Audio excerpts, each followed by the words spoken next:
तो आज हम लोग बात करेंगे यहाँ पे रिले एंड सर्किट ब्रेकर के एमसीक्यूज़ के बारे में। बहुत दिनों से डिमांड आ रही थी कि sir question switch gear protection के करा दिए, तो मैंने करीब 20-25 क्वेश्चन तैयार करे हैं, 2-3 पार्ट्स में इसको बनाऊँगा। हर एक क्वेश्चन बहुत कुछ आपको सिखाएगा, तो सारे जो भी रिले एंड स्विच गियर के प्रोटेक्शन के जो भी मैंने पार्ट्स बनाए हैं, उनको बहुत ध्यान से देखना। साथ ही साथ अगर ये आपने क्वेश्चन लगा लिए, तो जितने भी क्वेश्चंस आस-पास के होंगे, वो सब के सब लग जाएँगे क्योंकि मैं इसमें पूरा डिटेल कॉन्सेप्ट डिस्कस करूँगा। तो चलिए शुरू करते हैं। तो यहाँ पे देखो सबसे पहले क्वेश्चन एक पूछा गया है, ये क्वेश्चन बहुत आता है कि हम कौन-सी रिले इस्तेमाल करेंगे लॉन्ग ट्रांसमिशन लाइन में। तो इस तरीके के क्वेश्चन बहुत आते हैं कि शॉर्ट में कौन-सी करेंगे। तो देखो पहले, तो ट्रांसमिशन लाइन जो होती है, ट्रांसमिशन लाइन, ठीक है? इसको हमने 3 कैटेगरी के अंदर बाँट दिया। एक थी हमारी शॉर्ट शॉर्ट ट्रांसमिशन लाइन, एक हमने कह दिया मीडियम ट्रांसमिशन लाइन और एक कह दिया लॉन्ग ट्रांसमिशन लाइन। ये कैसे कह दिया, क्यों कहा? तो ये on the basis of length, यानी कि ये जो हमने कैटेगराइज़ेशन करा, ये on the basis of length, यानी कि लाइन की लंबाई कितनी है उसके बेसिस पे कर दिया। तो जो शॉर्ट वाली थी वो 0 से लेकर अगर 80 किलोमीटर थी तो उसे शॉर्ट कह दिया। 80 से लेके 200 किलोमीटर तक की लाइन को मीडियम कह दिया और 200 से ऊपर की लाइन को उसको हमने लॉन्ग कह दिया। तो ये 3 कैटेगरी में बाँटी। इसके ऊपर और जो इसके पीछे का रीज़न है उसको मैंने डिटेल्ड लेक्चर लाइन पैरामीटर्स वाले लेक्चर में कवर किया है। पावर सिस्टम की सीरीज़ जाके देख सकते हो।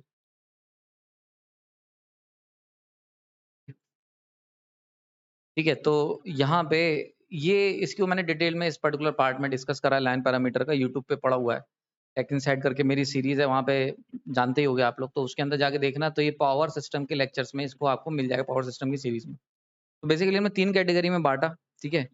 पहली वाली अगर शॉर्ट ट्रांसमिशन लाइन है, तो एक तो क्वेश्चन इसी पे आ जाता है कि शॉर्ट ट्रांसमिशन लाइन कौन से किस रेंज की है। मीडियम पे आ जाता है कि भई 80 से 200 किलोमीटर, लॉन्ग पे आ जाता है कि तो ये क्वेश्चन पूछा जाता है कि 200 किलोमीटर की लाइन है, तो कौन-सी लाइन है? ठीक है, क्लियर हो गया यहाँ पे? तो इस तरीके के क्वेश्चन हमें देखने को मिल जाते हैं। नाउ अब कौन-सी रिले कहाँ यूज़ होगी? तो बेसिकली जब हम बात करते हैं शॉर्ट की, तो यहाँ पे हम यूज़ करेंगे रिएक्टेंस रिले। रिएक्टेंस रिले का इस्तेमाल होता है शॉर्ट में, ठीक है? मीडियम में इस्तेमाल करेंगे इम्पीडेंस रिले का, इम्पीडेंस, एंड लॉन्ग में इस्तेमाल करेंगे मोह रिले का। मोह रिले कह सकते हो, ठीक है? ये यहाँ पे हम लोग इन 3 का इस्तेमाल करते हैं। शॉर्ट ट्रिक क्या है? शॉर्ट ट्रिक बता दे रहा हूँ, एक शॉर्ट ट्रिक इसको याद रखने की। रिम, RIM, ठीक है? R for reactance, this is for reactance, ये इम्पीडेंस एंड मोह रिले, ठीक है? और इसमें हम इस्तेमाल करेंगे short, medium and long transmission line, ठीक है? तो रिम से याद रखो, रिम होता है ना, वो A4 शीट का रिम लेने जाते हैं हम लोग, तो रिम से याद रखो इसे, ठीक है? Short, medium, long. क्लियर हो गया यहाँ पे? समझ में आ गई बात ये? तो ये चीज़ एक इस पे क्वेश्चन आया हुआ है, इस तरीके से क्वेश्चन आ सकते हैं। दूसरी बात एलिमेंट्स पे आ सकते हैं, तो जब शॉर्ट ट्रांसमिशन लाइन की बात करेंगे, तो इसके अंदर बेसिकली आर और एल को ही कंसीडर करेंगे। मीडियम में जाओगे तो आर, एल और थोड़ा-थोड़ा सी आ जाता है, एंड जब लॉन्ग की बात करेंगे तो R, L, C, G conductance सब कुछ हम लोग कंसीडर करते हैं। ये क्लियर हो गया? तो एक क्वेश्चन इस पे यहाँ पे मिल जाएगा शॉर्ट, मीडियम, लॉन्ग में। इसके अलावा एक आ जाता है, तो यहाँ पे कौन से पैरामीटर यूज़ करेंगे, तो यहाँ पे हम लोग बेसिकली लम्प्ड पैरामीटर का इस्तेमाल करते हैं कैलकुलेशन में। इसके अंदर भी लम्प्ड पैरामीटर का इस्तेमाल करेंगे कैलकुलेशन में, और यहाँ पे इस्तेमाल करेंगे डिस्ट्रीब्यूटेड पैरामीटर का, डिस्ट्रीब्यूटेड पैरामीटर्स, ठीक है? So this is the basic जिसके ऊपर क्वेश्चंस आ जाएँगे। जितने भी पॉइंट बताए इन सब के ऊपर एक-एक क्वेश्चन तुम्हें मार्केट में मिल जाएगा, एसएससी, जेईई में या यूपीसीएल में या किसी भी एग्ज़ाम में आपके ऊपर क्वेश्चन यहाँ पे आ जाएगा। क्लियर हो रहा है यहाँ पे? अच्छा, एक चीज़ और बड़ी इंपॉर्टेंट आ जाती है, यहीं बता दे रहा हूँ, इसके ऊपर हो सकता है आगे क्वेश्चन भी मिले। ये जो रिएक्टेंस रिले होती है, ठीक है? ये जो होती है बेसिकली आपकी वोल्टेज रिस्ट्रेंट होती है, ठीक है? दिस इज़ वोल्टेज, मैं एक मिनट नोट्स चेक कर रहा था, वोल्टेज रिस्ट्रेंट रिले होती है। मतलब देखो 2 टॉर्क होते हैं। जब भी हम बात करते हैं रिले की, तो रिले बेसिकली सेंसिंग एलिमेंट होता है, तो एक जब सेंस करा तो एक टॉर्क होता है एक्टिवेटिंग टॉर्क। एक्टिवेटिंग टॉर्क यानी कि वो टॉर्क जो रिले को ट्रिप करवाने के लिए मजबूर करेगा। और एक होता है रिस्ट्रेनिंग टॉर्क जो रिले को रोक के रखेगा कि नहीं भाई ये अभी ट्रिप नहीं करवाना है। तो जो रिस्ट्रेनिंग टॉर्क होता है, ठीक है? वो, और एक होता है आपका यहाँ पे डायरेक्शनल टॉर्क यानी कि एक्टिव टॉर्क, ठीक है? क्लियर हो गया यहाँ पे? तो इसके ऊपर भी क्वेश्चंस आपको मिल जाएँगे इसके अंदर, ठीक है? क्लियर हो रहा है यहाँ पे? तो जैसे फॉर एग्जांपल इम्पीडेंस रिले यहाँ पे कलर चेंज कर दे रहा हूँ। इम्पीडेंस जो रिले है, ये आपकी क्या है, this is your voltage restraint, यानी कि वोल्टेज कॉइल जो होगी इसके अंदर वो अपोज का काम करेगी, तो वोल्टेज रिस्ट्रेन है। सही है? ऐसी जो मोर रिले है ये भी आपकी वोल्टेज स्ट्रेन है, वोल्टेज स्ट्रेन, रिस्ट्रेन सॉरी। यानी कि वोल्टेज जो होगा वोल्टेज कॉइल का इस्तेमाल करा जाएगा, वो वोल्टेज कॉइल का इस्तेमाल करा जाएगा रिस्ट्रेन करने के लिए। ठीक है, क्लियर हो गया यहाँ पे? ये चीज़ें आपको याद रखनी है, ठीक है? नाउ यहाँ पे ये जो है रिएक्टेंस रिले, ये सॉरी वोल्टेज नहीं है, this is your directional restrain, directional restrain, ठीक है? तो डायरेक्शनल जो कॉइल होती है वो यहाँ पे आपकी रिस्ट्रेनिंग टॉर्क का काम करेगी। So it is directional restrain, ठीक है? क्लियर हो गया यहाँ पे? अच्छा, रिले कौन-सी है? तो डायरेक्शनल रिस्ट्रेन है एंड ओवर करंट रिले है, ओवर करंट रिले। ठीक है, इसके ऊपर क्वेश्चन आ जाएगा, directional restrain and over current relay. ये क्या है? वोल्टेज रिस्ट्रेंट है लेकिन ओवर करंट ये भी है, ओवर करंट रिले। नाउ जब मोर रिले की बात करते हैं तो वोल्टेज रिस्ट्रेन है लेकिन डायरेक्शनल रिले है, डायरेक्शनल रिले। क्लियर हो रहा है? तो इसके ऊपर आपको बहुत सारे क्वेश्चंस डायरेक्टली मिल जाएंगे, ठीक है? और इसका हम लोग आगे अभी और चर्चा करेंगे जब क्वेश्चन जैसे-जैसे हमारे सामने आएंगे। सो this is the important part. Clear हो गया यहाँ पे? कोई डाउट नहीं होना चाहिए। आई होप समझ में आ रहा होगा। These are all important information जिसके ऊपर डायरेक्ट क्वेश्चन तुम्हें मिलेगा। ठीक है? तो सारी चीज़ें लगभग क्लियर हो गई होंगी, तो आपको ध्यान क्या रखना है? हमेशा ये चीज़ ध्यान रखनी। तो यहाँ पे आपको डायरेक्ट क्वेश्चन मिल जाएगा, ठीक है? तो ये चीज़ बड़ी इंपॉर्टेंट है, इसको याद रखना। Reactance relay is a directional restrain at over current. Medium वाली जो है यानी कि इम्पीडेंस रिले, वो क्या है? वोल्टेज रिस्ट्रेन्ड है लेकिन है ओवर करंट रिले। और मोर रिले क्या है? वोल्टेज रिस्ट्रेन्ड है लेकिन है क्या? Directional relay. तो ये मोर रिले डायरेक्शनल रिले है और रिएक्टेंस रिले क्या है? डायरेक्शनल रिस्ट्रेन्ड है। तो these are the important differences, ठीक है? तो यहाँ पे क्वेश्चन पूछा गया था कि भाई लॉन्ग ट्रांसमिशन लाइन में कौन-सा इस्तेमाल करेंगे? तो लॉन्ग ट्रांसमिशन लाइन में हम इस्तेमाल करेंगे मोर रिले का, ठीक है? तो first one is the correct option. यहाँ पे नेक्स्ट पूछा गया कि लाइटनिंग अरेस्टर कनेक्टेड, किसके बीच में लाइटनिंग अरेस्टर कनेक्ट होता है? तो लाइटनिंग अरेस्टर समझ लो, देखो बेसिकली क्या होता है, जब भी हम पावर सिस्टम की बात करते हैं तो पावर सिस्टम में बहुत तरीके के सर्जेस आते हैं, जिसमें से एक है लाइटनिंग सर्ज। मान लो बिजली गिर गई इस तरीके से, तो ये क्या करेगी, एक high ampere high voltage rating की एक सर्ज फ्लो करा देगी। इस तरीके का एक सर्ज होगा, वो ट्रेवल करने लगेगा दोनों तरफ, ठीक है, अक्रॉस द लाइन। तो अब क्या होता है, हम लोग इससे अपने सिस्टम को बचाने के लिए यहाँ पे लगाते हैं लाइटनिंग अरेस्टर, ठीक है? ये लाइटनिंग अरेस्टर होता है, ठीक? This one is your lightning arrester, lightning arrester. इसका काम क्या होता है? जैसा कि नाम है, लाइटनिंग को अरेस्ट करना, यानी कि कलेक्ट करना और ग्राउंड में भेज देना। तो ये किसके बीच में लगा होता है? ये ट्रांसमिशन लाइन और ग्राउंड के बीच में जुड़ा होता है डायरेक्टली। अच्छा, ये काम कैसे करता है?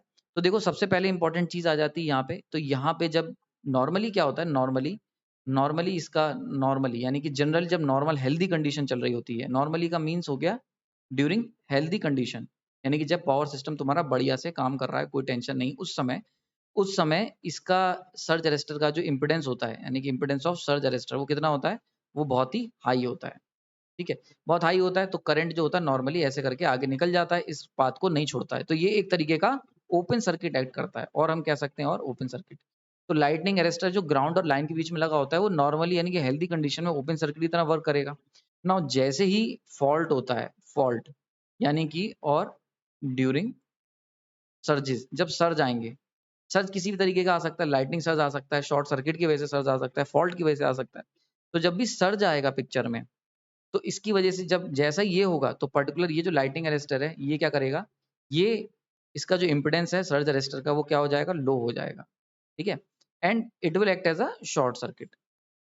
तो ऐसे में क्या होगा, जब ये शॉर्ट सर्किट एक्ट करेगा तो सारा का सारा सर्ज होगा वो ग्राउंड के थ्रू एंटर हो जाएगा, सर्ज अरेस्टर के थ्रू ग्राउंड में चला जाएगा। समझ में आ रही? तो नॉर्मल कंडीशन में सीधे-सीधे, और जैसे ही सर्ज आया, तो ये जो सर्ज अरेस्टर है it will act as a short circuit, और सारा का सारा सर्ज होगा वो ग्राउंड में एंटर कर जाएगा, एंड जो इधर की तरफ हमारा लोड लगा है या जनरेटर लगा है या ट्रांसफार्मर लगा है वो बच जाएगा। तो दैट इज़ द रूल। ठीक है? तो समझ में आ गया सर्ज अरेस्टर काम क्या होता है? अच्छा, एक क्वेश्चन और इस पे आता है कि लोकेशन कहाँ होती है? तो याद रखना सर्ज अरेस्टर उतना ही इफेक्टिव है जितना क्लोज़ लगाया जाएगा टू द इक्विपमेंट। यानी कि जिसको भी तुम बचाना चाह रहे हो, उसके जितना करीब लगा होगा ये सर्ज अरेस्टर, उतना अच्छा वो उसे डिफेंड या प्रोटेक्ट कर पाएगा। ठीक है? क्लियर हो गया यहाँ पे? तो ये कहाँ लगा होगा? Close to the equipment. ठीक है? तो अब यहाँ पे क्वेश्चन पूछा गया है, मैंने सर्ज अरेस्टर के ऊपर जितने पॉसिबल क्वेश्चन थे सब बता दिए हैं। एक क्वेश्चन ये बड़ा अच्छा क्वेश्चन था, ये यूपीसीएल एई में आता है, यूपीसीएल एई के एग्ज़ाम्स में आपको ये मिल जाएगा। कि भैया सर्ज अरेस्टर हेल्दी एनवायरनमेंट में कितना रेजिस्टेंस ऑफर करेगा, अनहेल्दी में कितना करेगा, सर्ज के टाइम पे कितना करेगा, तो ये सारी चीजें कवर कर दी हैं। तो लाइटनिंग अरेस्टर जो है इज कनेक्टेड, किसके बीच में कनेक्ट होता है? तो लाइन के और अर्थ के बीच में कनेक्ट होता है। तो second one is the correct option. समझ में आ रहा है? तो किस किस के बीच में होगा? लाइन एंड ग्राउंड के बीच में।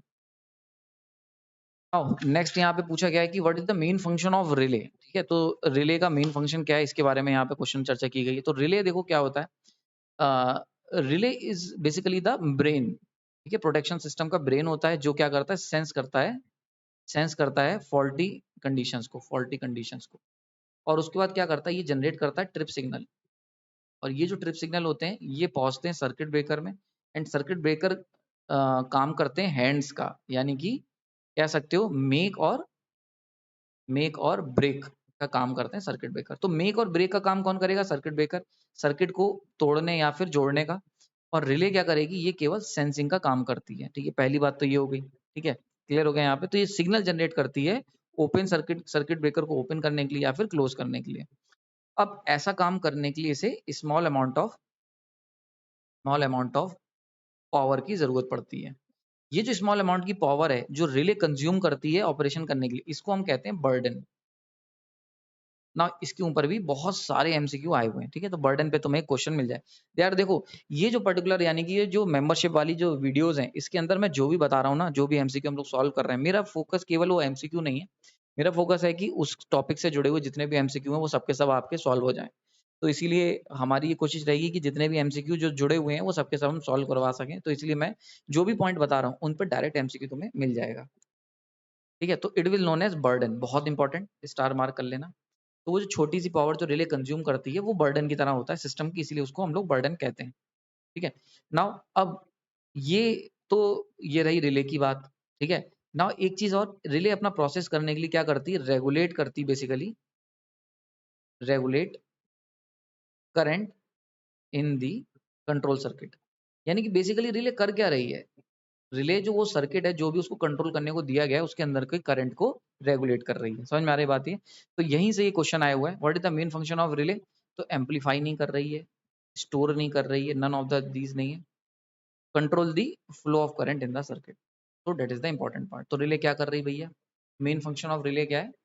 Control the flow of current in the circuit, यानी कि करंट का जो फ्लो है सर्किट में उसको कंट्रोल कर रही है। क्लियर हो रहा है यहाँ पे? So that is the second one is the correct answer, याद रखना। ठीक, नाउ नेक्स्ट क्वेश्चन पूछा गया है यहाँ पे, which of the following relay, जिनका हम इस्तेमाल कर सकते हैं ट्रांसमिशन लाइन डिस्टेंस प्रोटेक्शन में, और जिनके अंदर प्रॉपर्टी होती इनहेरेंटली डायरेक्शनल होने की। ठीक है, इनहेरेंटली डायरेक्शनल, यानी कौन सी रिले जो है वो इनहेरेंटली डायरेक्शनल भी होती है अदर देन डिस्टेंस होने के अलावा। मतलब डिस्टेंस तो है ही है, डायरेक्शनल भी है। तो जरा इसको देखते हैं। तो देखो, अभी हमने पीछे देखा था, इस चीज को सॉल्व किया था। जिन लोगों को पता है वो अपना कमेंट सेक्शन में आंसर लिख दें, और जिन्हें नहीं पता है उनको अभी हम बताएंगे। अभी हमने पीछे क्या सीखा था? देखो, बेसिकली जो डिस्टेंस रिले होती हैं, डिस्टेंस रिले, ठीक है, वो 3 कैटेगरी में होती हैं। एक होती है तुम्हारी रिएक्टेंस रिले, ठीक है, रिएक्टेंस। एक होती है इम्पीडेंस रिले, और एक होती है मोह रिले। ये 3 हमने देखी थी। अभी मैंने पीछे बताया था रिम, याद है? रिम, short, medium and long transmission line के लिए। तो याद करो, इसके अंदर मैंने बताया था जो रिएक्टेंस रिले होती है, ठीक है, वो पर्टिकुलर जो होती है रिएक्टेंस रिले, वो हमारी वर्क करती है एज अ डायरेक्शनल। उसमें डायरेक्शनल का तो रिस्ट्रेन होता है, यानी कि डायरेक्शनल तो उसे रोकता है, डायरेक्शनल पार्ट, और ओवर करंट रिले होती है। इम्पीडेंस में हमने देखा था कि इसके अंदर वोल्टेज रिस्ट्रेन होता है, यानी कि वोल्टेज कॉइल जो होती है वो वोल्टेज वो रिस्ट्रेन करता है, और ओवर करंट रिले होती है। मोह में हमने देखा था वोल्टेज का रिस्ट्रेन है, वोल्टेज जो है वो रिस्ट्रेन टॉर्क जनरेट करेगा, एंड डायरेक्शनल रिले है। ठीक है, तो देखो सीधी सी बात है। अब यहाँ पे क्या पूछा गया है भैया, which of the following relay is used in transmission line distance protection के लिए। तो डिस्टेंस के लिए तो हम तीनों का इस्तेमाल कर सकते हैं, लेकिन पूछा गया जो कि इनहेरेंटली डायरेक्शनल। तो भैया इनमें से कौन सी डायरेक्शनल रिले है? सो मोह relay is the directional relay, बहुत इंपॉर्टेंट। तो करेक्ट आंसर इसका 2 हो जाएगा। समझ में आ रही बात है? तो इसीलिए यहाँ पे क्या होगा, मोह रिले जो होगी तुम्हारी वो इनहेरेंटली डायरेक्शनल रिले है। ठीक है, क्लियर हो रहा है यहाँ पे? रिएक्टेंस रिले है, उसके अंदर वो डायरेक्शनल नहीं है, वो ओवर करंट रिले है। इम्पीडेंस क्या है? ओवर करंट रिले है। लेकिन मोर रिले क्या है? डायरेक्शनल रिले है। ठीक है, डायरेक्शनल रिस्ट्रेन्ड है रिएक्टेंस रिले, लेकिन ओवर करंट रिले है। ठीक है, समझ में आ रही बात ये? क्लियर हो रहा है? ठीक है, इसको नोट करो। ठीक है, ये हो गया। नाउ आगे चलते हैं, तो करेक्ट ऑप्शन यहाँ पे मो रिले हो गए। तो ये याद रखना, इस पे बहुत बार क्वेश्चन आया हुआ है कि ऐसी कौन सी रिले है जो इनहेरेंटली डायरेक्शनल है, तो भाई मो relay is the correct answer. ना यहाँ पे पूछा है कि बकॉज रिले के बारे में क्वेश्चन आया कि बकॉज रिले जो होती है वो किस काम के लिए होती है ना। ये बकॉज रिले जो है ये one of the famous question है जो मतलब हर जगह पूछा जाता है। ठीक है, बक हॉज रिले। ठीक है, ये इसके बारे में समझ लो। सबसे पहली बात तो ये समझ लो कि ये किस काम के लिए यूज होती है। तो बेसिकली ये ट्रांसफॉर्मर के इंटरनल फॉल्ट्स के लिए इसका इस्तेमाल करा जाता है, इंटरनल फॉल्ट्स। ठीक है, अब इसका क्या मतलब, मान के चलते हैं ट्रांसफॉर्मर है, इसके अंदर हम जानते हैं ट्रांसफॉर्मर जो है इस तरीके से है, पूरा पैक्ड है, तो ये वाइंडिंग्स हैं। तो ये पूरा का पूरा ट्रांसफॉर्मर जो ऑयल के अंदर डिप होता है। ठीक है, तो अब अगर ये जो वाइंडिंग्स हैं इनके अंदर कोई फॉल्ट हो जाता है, ठीक है, इसके अंदर अगर कोई फॉल्ट आ गया तो इसको हम कहते हैं इंटरटर्न फॉल्ट, इंटरटर्न्स फॉल्ट। ठीक है, या फिर कह सकते हो इसे और इंटरनल फॉल्ट्स। तो अगर कोई ट्रांसफॉर्मर है जिसके अंदर फॉल्ट आ जाता है, इंटरनल फॉल्ट आ जाते हैं या इंटरटर्न फॉल्ट आ जाता है, तो ये सारी की सारी कैटेगरी में हमें ज़रूरत पड़ेगी बकॉल्स रिले की। तो बकॉल्स रिले बेसिकली ये ट्रांसफॉर्मर के इंटरनल फॉल्ट्स में मदद करती है बचाने में। ठीक है, तो ये रिले का इस्तेमाल करा जाता है ट्रांसफॉर्मर के इंटरनल फॉल्ट से को आइडेंटिफाई करने के लिए। ठीक है, ये सबसे बड़ी बात है। Oil based oil sorry gas gas actuated relay आती है, ये गैस एक्चुएटेड है। ठीक है, क्लियर हो रहा है यहाँ पे। यानी कि क्या हुआ कि जैसे ही फॉर एग्जांपल देखो काम कैसे करेगा, तो मान के चलते हैं कोई फॉल्ट हुआ तो उसमें क्या होगा, हीटिंग होगी। फॉल्ट हुआ, फॉल्ट का मतलब होगा हीटिंग, और जो हीटिंग होगी वो क्या करेगी, दिस विल जनरेट गैस। तो इसके अंदर क्या होगा, गैस जनरेट होगी। अब ये जो गैस जनरेट होगी, ये गैस जो होती है ये एक्टिवेट करती है बकॉज रिले को। समझ में आ रही है? तो इसीलिए this is a because relay is a gas actuated relay. ठीक है, याद रखना ये इकलौती ऐसी रिले है जो गैस से एक्चुएट होती है। बाकी सब या तो वोल्टेज से एक्चुएट होंगे या करंट से एक्चुएट होंगे, ओवर वोल्टेज से होंगे, लेकिन ये एक्चुएट होगी गैस से। और वो गैस कहाँ से आएगी, वो गैस आएगी, यानी कि गैस एक्चुएटेड है तो गैस कहाँ से आएगी, गैस आएगी ऑयल के डिकम्पोज होने से। ठीक है, मैंने भी बताया कि ट्रांसफॉर्मर जो होता है वो ऑयल के अंदर हम उसे फिल करके रखते हैं। तो जब भी मान के चलते हैं आपस में कोई फॉल्ट हुआ, अगर इंटरनल फॉल्ट हुआ तो क्या होगा, हीटिंग होगी। और हीटिंग होगी तो ये जो तेल है ना जिसके अंदर मैंने ट्रांसफॉर्मर की कोर को डिबो के रखा है, ये तेल गर्म हो जाएगा। गर्म होगा तो इसके अंदर क्या होगा, जो गैस बनेगी, ठीक है, ऑयल डिकम्पोज होगा। क्योंकि देखो हीटिंग होगी, जब हीटिंग होगी तो ऑयल क्या होगा, डिकम्पोज होगा, जो भी हम यूज कर रहे हैं, और इसके अंदर बनेगी गैस। अच्छा, एक क्वेश्चन इस पे भी आएगा, गैस कौन सी होती है? तो बेसिकली CO2 बनती है या फिर CO। तो ये ठीक है, और कौन सी बनेगी, और बनेगी हाइड्रोकार्बन गैस, हाइड्रोकार्बन गैस। तो ये 3 तरीके की गैसें बनेंगी अगर हम ट्रांसफार्मर ऑयल को गर्म करेंगे। तो बेसिकली गर्म क्यों होगा, बिकॉज़ ऑफ इंटरनल फॉल्ट। तो अगर कोई ट्रांसफार्मर है और ऑयल में डूबा हुआ है और उसमें इंटरनल फॉल्ट हो गया, तो जो तेल होगा वो गर्म होने लगेगा, गर्म होने से डिकम्पोज़ होगा, डिकम्पोज़ होने से ये 3 तरीके की गैसें CO2, CO एंड हाइड्रोकार्बन निकलेंगे। अब ये गैस निकले, नाउ ये गैस जो निकलेंगे, ये क्या करेंगे, ये बाहर की तरफ जाने की कोशिश करेंगे। तो हम लोग क्या करते हैं, जो ट्रांसफार्मर का जो टैंक होता है, वहाँ पे मेन टैंक, तो ये तुम्हारा मान के चलते हैं this is your main tank, जिसके अंदर ट्रांसफार्मर रखा हुआ है, दिस इज़ योर ट्रांसफार्मर। और इसके और कंज़र्वेटर, यहाँ पे होता है कंज़र्वेटर। कंज़र्वेटर में हम ऑयल को कंज़र्व करके रखते हैं, ज़रूरत पड़ने के लिए। तो जो कंज़र्वेटर और मेन टैंक के बीच में यहाँ पे लगी होती है बकॉल्स रिले। ठीक है, so this is your Buchholz relay. तो एक क्वेश्चन इसी पे आया हुआ है कि कहाँ लगी होती है, तो बेसिकली मेन टैंक और कंजर्वेटर के बीच में लगी होती है। तो अब क्या होगा, जो गैस यहाँ से निकलेगी वो इस बकॉल्स रिले में जाएगी और बकॉल्स रिले अलार्म बजा देगी कि भैया इंटरनल फॉल्ट हो गया है। क्लियर हो रहा है यहाँ पे? तो क्वेश्चन किस किस पे आ सकता है, बहुत इंपॉर्टेंट पार्ट, ये तो समझ में आ गया होगा बकॉल्स रिले का क्या क्या काम है। तो एक तो इस पे आ जाएगा इंटरनल फॉल्ट को कौन डिटेक्ट करता है, एक आ जाएगा गैस एक्चुएटेड रिले पे कौन कौन सी गैस है, इस पे क्वेश्चन आ सकता है। ठीक है, इंटरनल फॉल्ट्स के ऊपर क्वेश्चन आ सकता है कि बकॉज रिले कौन से फॉल्ट डिटेक्ट करती है ट्रांसफार्मर के, तो इंटरनल फॉल्ट डिटेक्ट करती है। याद रखना, एक्सटर्नल फॉल्ट डिटेक्ट नहीं करती है। तो बकॉज रिले क्योंकि केवल अंदर के फॉल्ट को डिटेक्ट कर रही है, इसीलिए इसे इंटरनल फॉल्ट डिटेक्टर भी कहते हैं। ठीक है, समझ में आ रही बात ये? एक क्वेश्चन यहाँ आ सकता है, कहाँ लगी होती है, तो बेसिकली मेन टैंक और कंजर्वेटर के बीच में लगी होती है। ठीक है, समझ में आ रही बात है? तो बकॉज रिले के ऊपर जितने पॉसिबल क्वेश्चन थे सबके सबने डिस्कस कर लिए। तो अब यहाँ पे पूछा गया है भाई commonly use for the protection of, किसकी प्रोटेक्शन में? तो भैया ट्रांसफार्मर के प्रोटेक्शन में यूज होती है। नेक्स्ट क्वेश्चन यहाँ पे आया हुआ है कि ये बड़ा फेमस क्वेश्चन है, इस टाइप के क्वेश्चंस गेट तक में आते हैं। गेट और एई के एग्जाम्स में एंड जेई के एग्जाम्स में सब में ये तुम्हें देखने को मिल जाएंगे।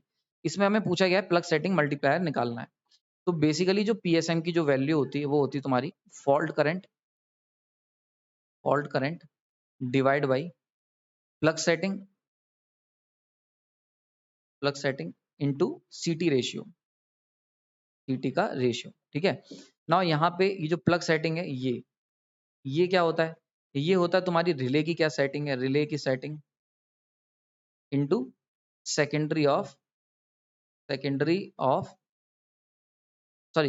करंट ऑफ सीटी, सेकेंडरी करंट ऑफ सीटी, सीटी मतलब करंट ट्रांसफार्मर। ये क्लियर हो रहा है यहाँ पे? तो ये चीजें तुम्हें पता होनी चाहिए, तो पीएसएम इजीली निकाल लोगे ना। अब देखो इस क्वेश्चन को सॉल्व करते हैं। ठीक है, क्वेश्चन दे रखा है कि भैया हाई डेम्प्टी रिले है, इसके अंदर हमने सेटिंग कर रखी 50% की, यानी कि रिले की जो सेटिंग कर रखी है, ठीक है, रिले की जो सेटिंग कर रखी है, relay with a plug setting का मतलब होता है रिले की सेटिंग, ध्यान रखना ये चीज। तो रिले यहाँ पे प्लग सेटिंग में मत लिख देना ये 50%, ठीक है, क्लियर हो रहा है यहाँ पे? तो प्लग सेटिंग लिखा जरूर है, पर यहाँ पे रिले विद प्लग सेटिंग लिखा हुआ है, तो इसको आप प्लग सेटिंग नहीं लेंगे बल्कि रिले सेटिंग की तरह ट्रीट करेंगे। ठीक, बहुत इंपॉर्टेंट पॉइंट याद रखना ये। तो रिले सेटिंग तुम्हें दे रखी 50%, तो 0 पॉइंट, ये रिले सेटिंग हमें दे रखी 0.5। सीटी का रेशियो कितना दे रखा है? 400:5, तो ये हो गया 400:5। सेकेंडरी सीटी के सेकेंडरी करंट कितना है? 5, तो ये हो गया 5। फॉल्ट करंट कितना है? 3000। अब बड़े आसानी से निकल जाएगा, 3000 डिवाइड बाई 0.5 इंटू सेकेंडरी में करंट कितना है? 5 इंटू 400 डिवाइड बाई 5, तो ये कैंसिल कर दो, 1 2 से 1 2 कैंसिल। ठीक है, तो 2 इज द करेक्ट ऑप्शन। तो बाकी क्वेश्चन हम लोग अगले लेक्चर में करेंगे। तो आई होप समझ में आया होगा, काफी कुछ मैंने डिटेल में चर्चा कर ली है ना। नेक्स्ट लेक्चर में जब मिलेंगे तब बात करेंगे बचे हुए क्वेश्चन के ऊपर। आज यहीं पे इतना ही रखते हैं, ऐसे ही करके 6 10 10 क्वेश्चन हम लोग करते रहेंगे और बहुत कुछ सीखने को मिलता रहेगा। आई होप आपको लेक्चर पसंद आया हो, काफी डेप्थ में मैंने चीजें बताई हैं।